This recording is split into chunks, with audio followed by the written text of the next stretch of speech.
Mukhang masasayangan na naman tayo ng another high caliber prospect para sa Gilas.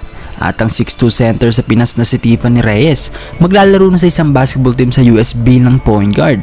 Yan ang mga pag-uusapan natin ngayon mga brody. Gaya nila Jordan Clarkson, Jalen Green, Ron Harper Jr., Boogie Ellis at iba pa. Mukhang mauulit na naman ang panghihinayang natin sa mga ito na hindi makapaglaro sa Gilas bilang local player. Dahil ang 15 years old 6'5 explosive guard na si Jordan Mize ay naimbitahan ng Team USA sa kanilang junior national team fall minicamp.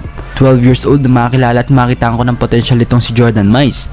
That time nasa 5'7 pa lang yata siya noon, kaya after namin magkausap hinayaan ko na lang munang mahinog yung bata bago i-featured sa ating channel. At ito nga lang, sa edad na 15 years old at height na 6'5, lumabas na ang tunay na potential ni Jordan. Naglalaro siya ngayon sa Sierra Canyon kung saan kakampi niya ang bunsong anak ni LeBron James na si Bryce James. Lefty player itong si Jordan. He can shoot, finish, dunk, and play defense.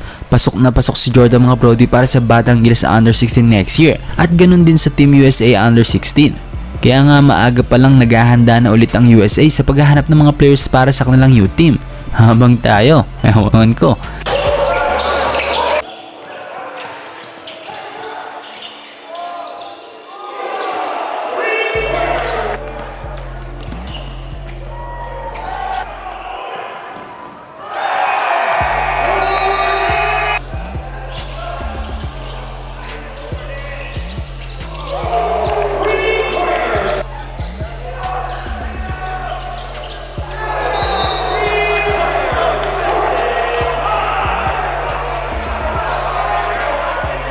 Sa kabilang dako ng ating video heto at may good news naman tayo para sa women's national team.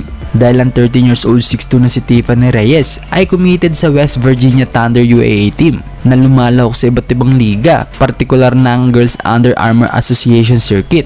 Ayon sa kampan Tiffany, mismo nga ang West Virginia ang nag-imbita kay Tiffany para mapabilang sa kanilang team. At dahil madalas din naman nagte-training ang pamilya ni Reyes sa US, hindi na sila mahirapan kung matuloy nga ang paglalaro abroad ni Tiffany. Si Tiffany mga brody ay kasalukuyan naglalaro sa De La Salle Zobel at naging parte din ito ng Under 18 Gilas Women sa nakaraang Division 2 tournament at kabilang siya sa pag-akit ng ating national team patungong D1. Kaya kudos din sa head coach ng Gilas Women's na si Coach Amos dahil bukas sila sa ganitong development para sa mga batang may malaking potential sa paglalaro. Sa totoo lang mga brody, sa sobrang bata ni Tiffany pwede pa natin siya mapanood sa Under 16 na 2 beses at 2 beses din sa Under 18. Kaya magandang experience ang makukuha ni Tiffany sa paglalaro overseas. Plus mas mahahasa niya talaga yung gusto niya playing position bilang point guard. Isa pa, maraming player ang West Virginia Thunder ng mga top prospects sa ESPN. Kaya malaking boost talaga ito sa karir ni Tiffany Reyes.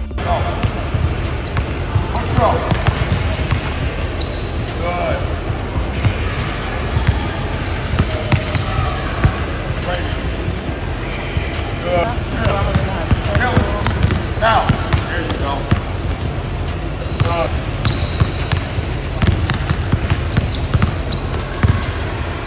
Good. Shift. Forward. Forward. Give me one. Give me one. Forward. Kill him. There you go. Kill him. There you go, Tim. Yes.